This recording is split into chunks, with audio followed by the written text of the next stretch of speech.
Hello, friends and enemies, and goodness knows I've made some enemies with this one. I know, I just released a short earlier this week, and it's rare for me to release 2 videos in the same month, let alone the same week, but this is a Goth emergency. As some of you may know, I'm a big fan of reading subculture books, whether it's the history of how certain scenes or music genres developed, or the biographies of figures involved. I don't remember exactly how or when I heard about this book, but the book I will be discussing is Black Planet, A History of Goth and Deathrock by Nick Razer, which was released in November of 2025. I was pretty excited that there was a recent Goth history book that I hadn't read yet, so I bought it during the recent bookshop.org anti-Prime Day at the end of last month because naturally, I hate Amazon. It arrived this week, and something that should have been a sign for what was to come is when I looked up the author on Instagram so I could tag him in a post about me reading the book. He does not appear to have an Instagram account, which is unusual, but fine. However, there was one video of him advertising the book, and the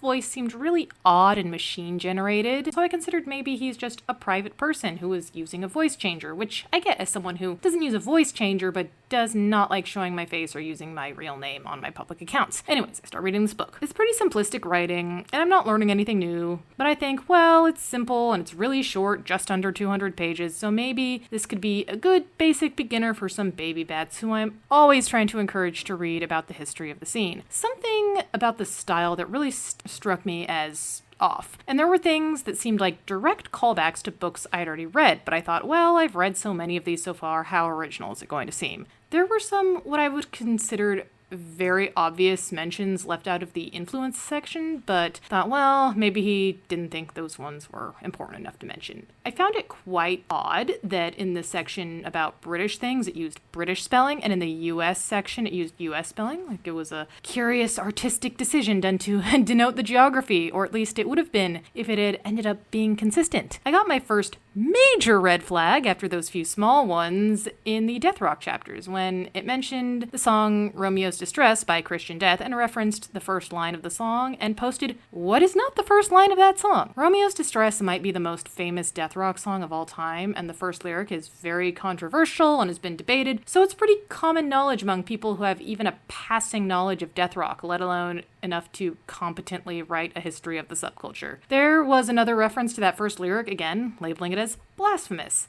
I'm sorry, but the reason people are affronted by that line is not because the crosses are burning, but on whose lawn, and whether or not the white teenager who was saying those lyrics had the right to use that word to describe them. Then there was the discussion of TSOL, and specifically how their album Dance With Me could be considered goth or deathrock adjacent. He mentioned my 2 favorite songs on that album, Code Blue and Silent Scream. I agree with the point about the sinister lyrics, but the point about it still maintaining a hardcore sound, that applies for Code Blue, but definitely not Silent Scream. And at the very least, the wording makes it seem like it was trying to apply to both of them, so lazy writing, if not a total lack of familiarity with that album. This one might just be me nitpicking, but there was also a mention of the song Riboflavin by 45 Grave and how it emphasized the band's creepy, gory lyrics, which I agree with, except it failed to mention that that song is a cover by Don Hinson and the Rigamorticians. I didn't know that song was a cover when I first heard it, but at that time I was a teenager who found it on iTunes where the band's whole history wasn't listed, as opposed to someone trying to write a history of the entire genre. The final straw, and some of those other things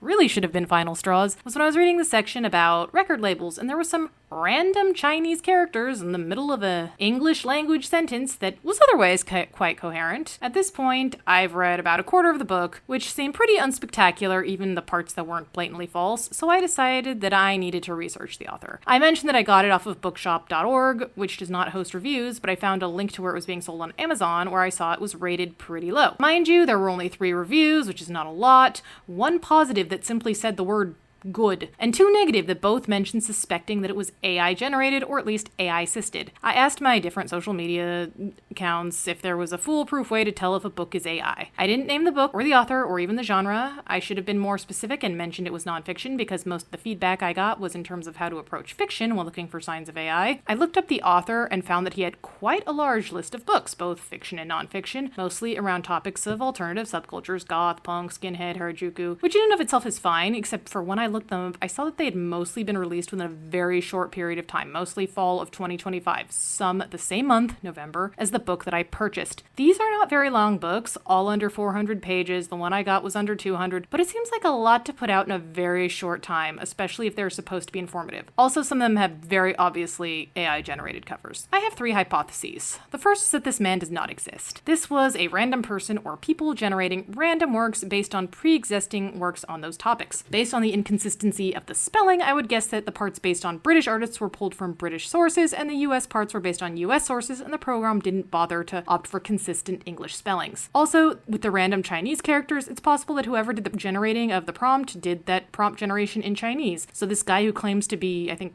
English and to have been there when it happened in the 1980s would in fact not be that. My second hypothesis is that this man does exist and maybe even did some writing and research, but he heavily relied on AI for assistance. With the AI generated covers, we know that he, at the very least, is not against AI. I found that people who rely heavily on AI for certain things don't understand that you still have to check it. I've had to learn to work with AI for coding, which should be AI's specialty, but it still makes mistakes there. I've received answers from students on assignments that were clearly AI because they were very specific, yet very incorrect, and sometimes entirely irrelevant to the topic. So maybe this guy did some research and wrote some things about, for example, Christian death had a controversial lyric in Romeo's Distress, but the program added some other lyric, and maybe this guy is one of those people who assumes AI is perfect, so he didn't bother to check for errors. My third hypothesis is this guy is totally real and did write all the books despite not hiring an actual artist for the covers, but he is really careless. That would make sense for someone who writes a massive amount of books in a short period of time. I would not expect that person to be doing decent research or making an actual effort. Maybe they knew some of the song names, but aren't bothering to get the facts correct. Maybe the inconsistent spelling is the result of living in different places, which is fine, but you should really be consistent in a single piece of writing when working on nonfiction, which this supposedly was. The random Chinese characters in the middle of a sentence could have been the result of a random key smash, and the author didn't bother to delete that or get an editor to make sure things like that were removed. So whether this was the work of an AI generator or simply an extremely careless author, do not buy this book. When I was posting across my accounts about how to determine if a book is AI, because I was pretty sure what I was reading was, someone on Threads, where a lot of AI apologists unsurprisingly are, gave a snarky, "If you don't like it, don't read it." Normally, I would agree with that sentiment, but first off, if this is AI, it's not advertising itself as such. It's presenting itself as the experiences and research as someone who was there. Secondly, it's supposedly nonfiction, and even if it is somehow not AI, there is misinformation. I would hate for some baby bat to pick up this book looking for information on the scene and internalize that misinformation. Of what correct information is in there, it is superficial and can be learned from much better books and websites. Whether this was AI generated or just a lazy author without an editor, this was not a good, informative book. Don't make my mistake. Don't buy this book.